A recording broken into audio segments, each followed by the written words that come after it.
Assalamualaikum warahmatullahi wabarakatuh. Kami dari kelompok 1 akan mempresentasikan materi berupa investment. Sebelum memasuki materi penjelasan investment, saya sebagai perwakilan kelompok akan memperkenalkan diri. Perkenalkan, nama saya Muhammad Dimas Farobi dengan akhir NPM 345, dengan rekan saya Rizky Amalia dengan akhir NPM 054, selanjutnya Nabila Firza dengan akhir NPM 055, selanjutnya Faroka Nuzilina dengan akhir NPM 075, selanjutnya dengan Naila Amalia Aisyah dengan akhir NPM 072, selanjutnya adalah Najwa Putri Priscilla dengan akhir NPM 376, selanjutnya adalah Bilkis Asila Yasmin dengan akhir NPM 366. Oke, selanjutnya penjelasan materi akan dijelaskan. Nah, investment ini juga ada dua, yaitu investment utang dan investment ekuitas. Nah, perusahaan memiliki motivasi yang berbeda untuk berinvestasi dalam surat utang atau ekuitas yang diterbitkan oleh perusahaan lain. Nah, jadi berbeda-beda gitu. Nah, salah satu motivasinya ialah dapat meningkatkan pengembalian yang tinggi. Misalnya Nokia FIN dapat menerima pendapatan bunga dari investasi utang atau pendapatan dividen dari investasi ekuitas. Selain itu, Nokia dapat merealisasikan keuntungan dari modal dua jenis surat berharga tersebut. Nah, motivasi ini untuk berinvestasi dalam surat berharga ekuitas atau dalam surat ekuitas adalah untuk memastikan pengaturan operasional atau pembiayaan tertentu perusahaan lain. Misalnya, Nokia mungkin dapat menjalankan kendali atas pemasok atau moderator berdasarkan investasi ekuitas yang signifikan, tetapi tidak mengendalikannya. Nah, klasifikasi dan pengukuran aset keuangan cakup investasi utang dan investasi ekuitas. Dua kriteria ini digunakan untuk menentukan bagaimana aset keuangan harus diklasifikasikan dan diukur. Nah, yang pertama ini bagaimana model bisnis perusahaan yang mengolah aset keuangan. Yang artinya apakah model bisnis perusahaan ini adalah memegang aset keuangan untuk mengumpulkan arus kas kontraktual dari menjual instrumen tersebut sebelum jatuh tempo kontraktual untuk merealisasikan perubahan nilai wajar.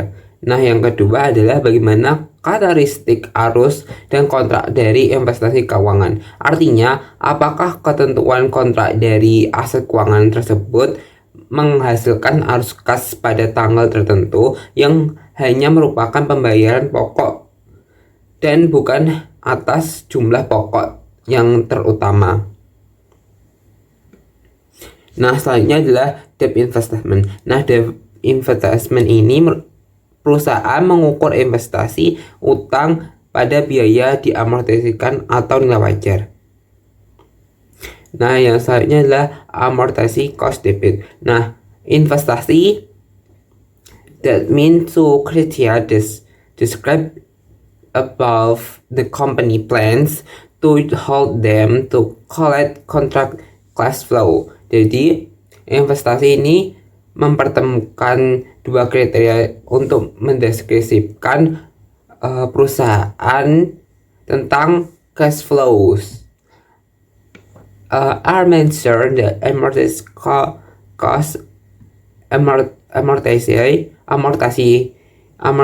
perhitungan amortasi recording amount of the debt investment minus atau bertambahnya repay plus minus kumulatif amortisasi and total dari produksi and accountability. Nah, yang selanjutnya adalah fair value.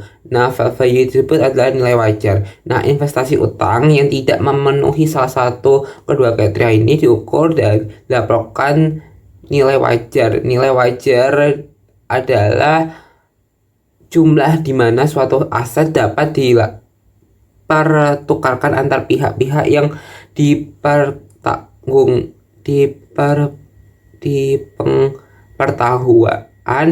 dan bersedia dalam transaksi wajar. Nah, yang selanjutnya adalah equity investasi. Nah, equity investasi ini adalah investasi ekuitas, umumnya dicatat dan dilaporkan pada nilai wajar. Nah, investasi ekuitas ini tidak memiliki tanggal jatuh tempo dan tidak memiliki jadwal pembayaran bunga dan pokoknya yang tetap. Nah, yang selanjutnya adalah debt investment. Nah, debt investment sendiri, surat utang merupakan hubungan kreditur yang perusahaan lain dengan perusahaan lain. Nah, perusahaan utang ini meliputi surat berharga pemerintah, surat harga daerah, obligasi perusahaan, utang konferensi, surat berharga komersial. Investasi utang dicirikan oleh pembayaran kontraktual pada tanggal tertentu atas pokok dan bunga atas jumlah pokok terutang. Nah, dipegang oleh koleksi investasi yang dimiliki dengan tujuan memegang aset untuk memperoleh arus kas kontraktual. Ketentuan kontraktual aset keuangan tersebut pada tanggal tertentu menimbulkan arus kas yang semata-mata memerlukan pembayaran pokok dan bunga atas jumlah pokok tersebut utang. Nah, yang selanjutnya adalah dipegang untuk dikoleksi dan dijual. Nah, investasi yang dimiliki dengan tujuan untuk memperoleh arus kas kontraktual dan menjual aset keuangan. Ketentuan kontraktual aset keuangan menghasilkan arus kas pada tanggal tertentu semata-mata merupakan pembayaran pokok dan bunga atas jumlah pokok yang dibayarkan. Nah, yang terakhir adalah perdagangan. Nah, semua investasi utang tidak disimpan untuk ditagih atau disimpan untuk ditagih dan dijual. Investasi dibeli dan disimpan terutama untuk dijual dalam jangka pendek guna menghasilkan pendapatan dari selisih harga panjang ataupun jangka pendek. Baik, di sini saya akan menjelaskan mengenai sale of held for collection and selling securities. Nah, ketika perusahaan menjual aplikasi sebelum jatuh tempo, pencatatan dilakukan berdasarkan amortisasi biaya. Misalnya, WebAG menjual Western Post dengan nilai tercatat 94.214 euro, namun hanya mendapatkan harga jual senilai 90.000 euro. Nah, dari transaksi ini timbul kerugian sebesar 4.214 euro. Nah, jurnal yang harus dibuat yaitu dengan mendebit kas sebesar 90.000 euro, lalu mencatat kerugian penjualan investasi sebesar 4.214 euro, dan mengkredit akun debt investment sebesar nilai tercatatnya 94.214 euro. Selanjutnya ada fair value adjustment. Selain penjualan, perusahaan juga harus menyesuaikan nilai wajar investasi pada akhir periode. Contohnya, per 31 Desember 2023, obligasi tercatat sebesar 200.000 euro, namun nilai wajarnya hanya 195.000 euro. Artinya ada kerugian yang belum terrealisasi sebesar 5.000 euro. Karena sebelumnya saldo penyesuaian sudah kredit senilai 9.537 euro, maka kita perlu mendebit akun penyesuaian sebesar 4.537 euro agar saldonya sesuai dengan kerugian aktual senilai 5.000 euro. Nah, jurnalnya adalah fair value adjustment didebit senilai 4.537 euro dan dikredit unrealized holding loss equity sebesar 4.537 euro. Selanjutnya ada statement presentation. Nah, dalam laporan keuangan, hasil pencatatan tadi ditampilkan sebagai berikut. Pada laporan posisi keuangan, debt investment dicatat sebesar nilai wajarnya yaitu 195.000 euro. Kemudian di bagian ekuitas ditampilkan accumulated other comprehensive loss besar 5.000 euro yang berasal dari unrealized loss. Sementara pada laporan laba rugi dicatat kerugian penjualan investasi sebesar 4.214 euro serta pendapatan bunga sebesar jumlah yang diterima perusahaan. Jadi unrealized loss tidak masuk ke dalam laba rugi melainkan ke komponen ekuitas. Selanjutnya ada trading securities. Berbeda dengan HFCS, trading securities adalah investasi yang dimiliki untuk tujuan jual beli jangka pendek. Perusahaan biasanya membeli obligasi ini untuk mendapatkan keuntungan dari perubahan harga dalam waktu singkat. Untuk trading securities, nilai wajar yang dilaporkan di laporan posisi keuangan dan semua perubahan nilai wajar baik itu keuntungan maupun kerugian langsung dicatat ke dalam laba rugi. Contohnya, Western Publishing memiliki portofolio dengan biaya perolehan 314.450 euro, sementara nilai wajarnya yaitu 318.200 euro, yang artinya ada keuntungan yang belum terrealisasi sebesar 3.750 euro yang langsung masuk ke dalam laba rugi. Selanjutnya ada fair value adjustment. Untuk mencatat penyesuaian nilai wajar pada trading securities, jurnal yang dibuat adalah mendebit akun fair value adjustment dan mengkredit unrealized holding gain or loss income.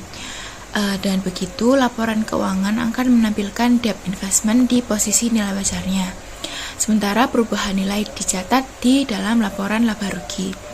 Jadi perbedaan utama dengan HFCS adalah pada HFCS unrealized loss dicatat di dalam ekuitas, sedangkan pada trading securities dicatat langsung di laba rugi.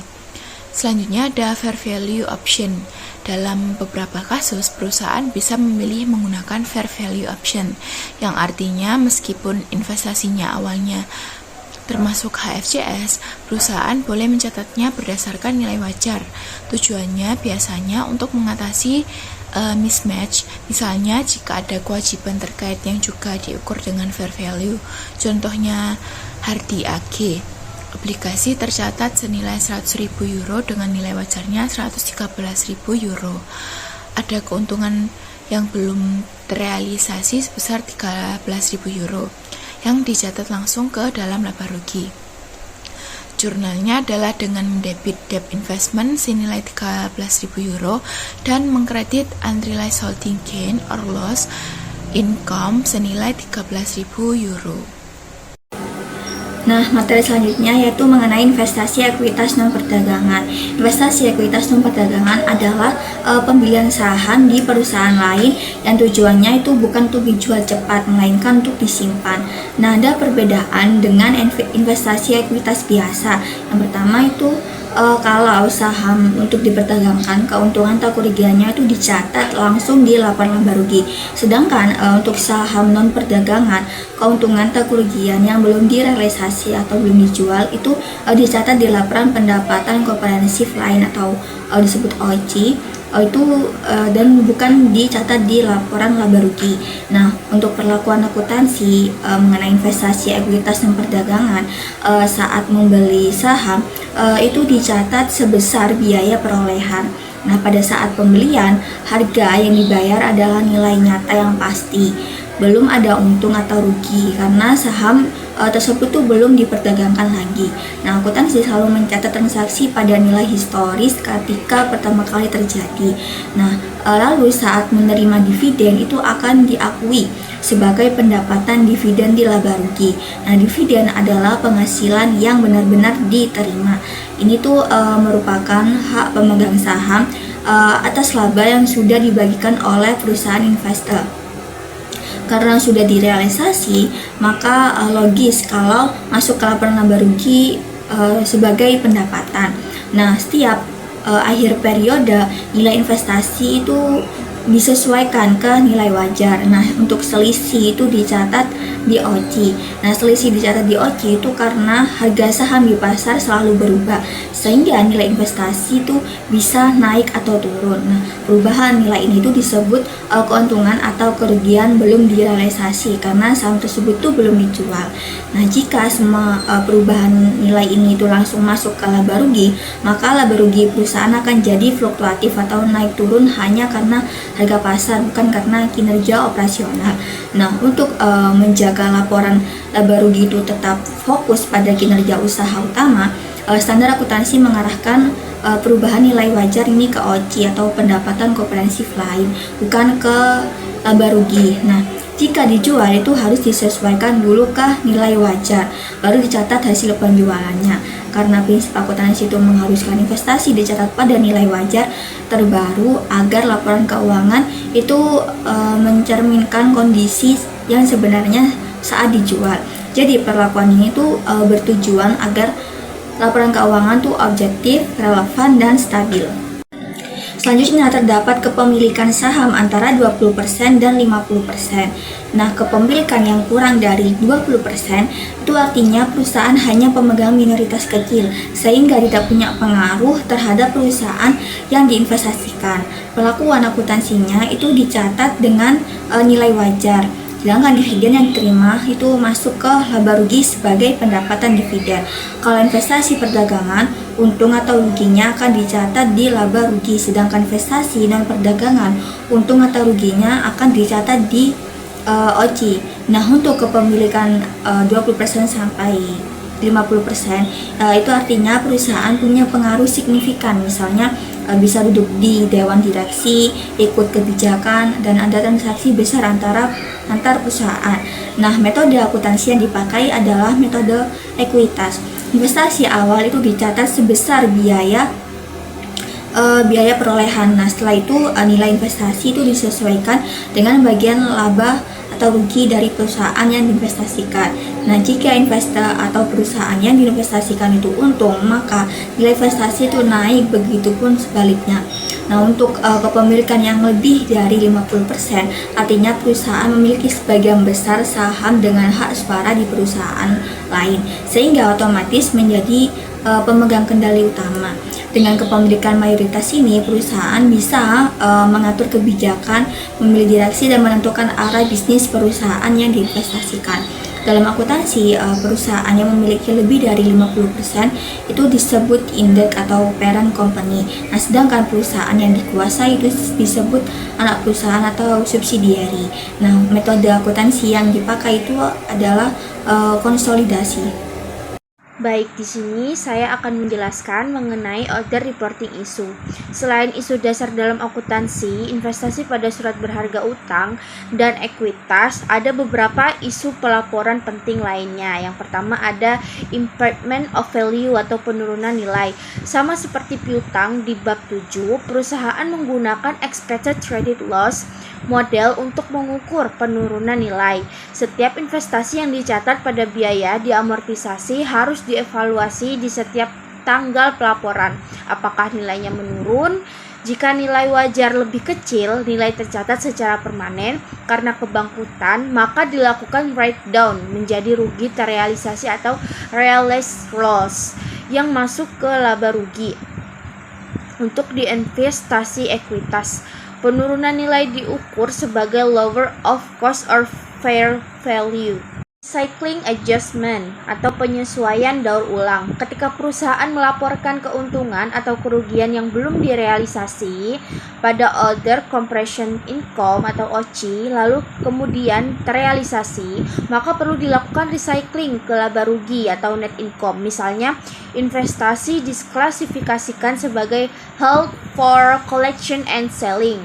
Lalu ke unrealized gain loss masuk ke OCI. Tetapi jika dijual, maka gain loss tersebut harus dipindahkan ke net income. Tujuannya agar laporan laba rugi mencerminkan hasil kinerja yang sebenarnya. Yang ketiga ada reclassification between categories atau reklasifikasi antar kategori. Reklasifikasi hanya boleh dilakukan jika ada perubahan dalam bisnis model pengelola investasi. Misalnya dari trading ke held for collection, relaksifikasi dilakukan prospektif, hanya berlaku ke depan, mulai awal periode setelah perubahan model bisnis. Standar menekankan bahwa perubahan seperti ini seharusnya jarang terjadi. Kontroversi nilai wajar. Yang pertama, ada pengukuran berdasarkan model bisnis. Nah, penilaian investasi utang bergantung pada model bisnis perusahaan yang mengakibatkan klasifikasi investasi itu bisa subjektif dan tidak konsisten antar perusahaan. Kemudian yang kedua ada perdagangan keuntungan. Merupakan investasi yang disimpan untuk ditagih, dilaporkan sebesar biaya perolehan, kemudian diamortisasi yang menyebabkan perusahaan itu hanya melaporkan keuntungan yang menguntungkan saja dan menyembunyikan kerugian yang menimbulkan potensi manipulasi laba. Kemudian yang ketiga ada kewajiban tidak dinilai secara wajar.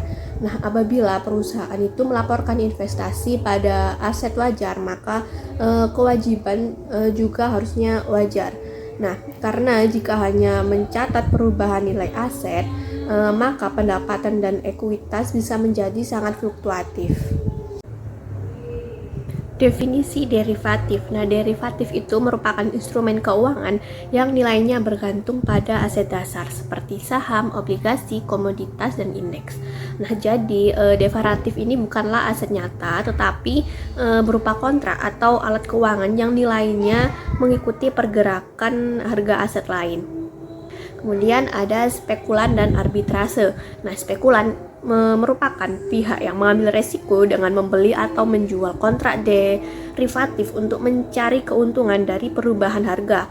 Spekulan ini bisa menggunakan opsi beli atau call option atau kontrak forward untuk berspekulasi harga saham akan naik.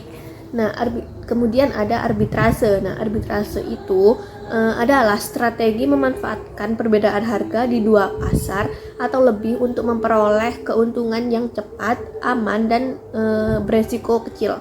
Nah, arbitrase ini tuh membantu menjaga efisien pasar karena harga antar pasar itu akhirnya akan menyesuaikan. Instrumen derivatif atau spekulasi.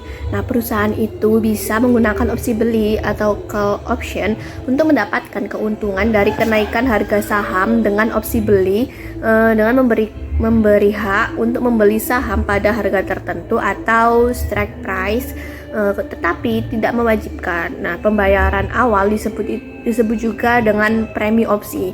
Adapun rumus untuk mencari premi opsi itu ada premi opsi sama dengan nilai intrinsik ditambah dengan nilai waktu.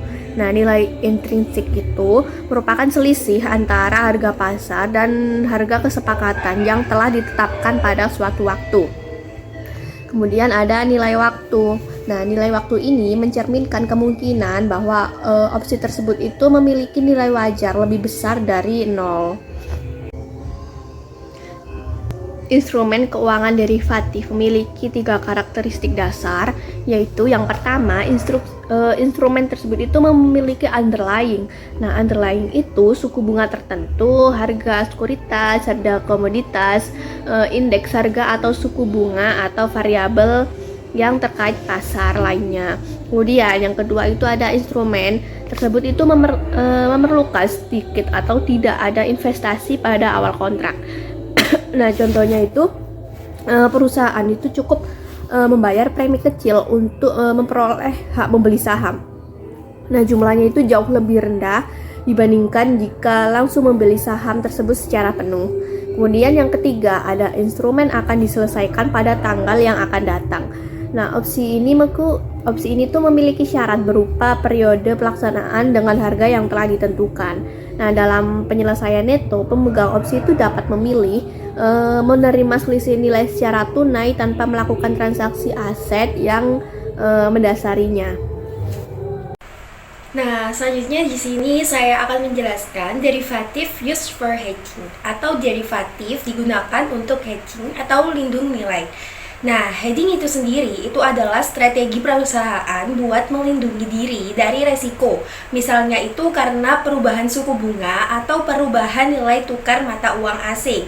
Nah, di mana IFRS ini tuh mengakui dua jenis lindung nilai, diantaranya yaitu yang pertama ada lindung nilai wajar atau fair value hedge. Yang kedua itu ada lindung nilai arus kas atau cash flow hedge. Nah, selanjutnya yang pertama itu ada fair value hedge atau lindung nilai wajar.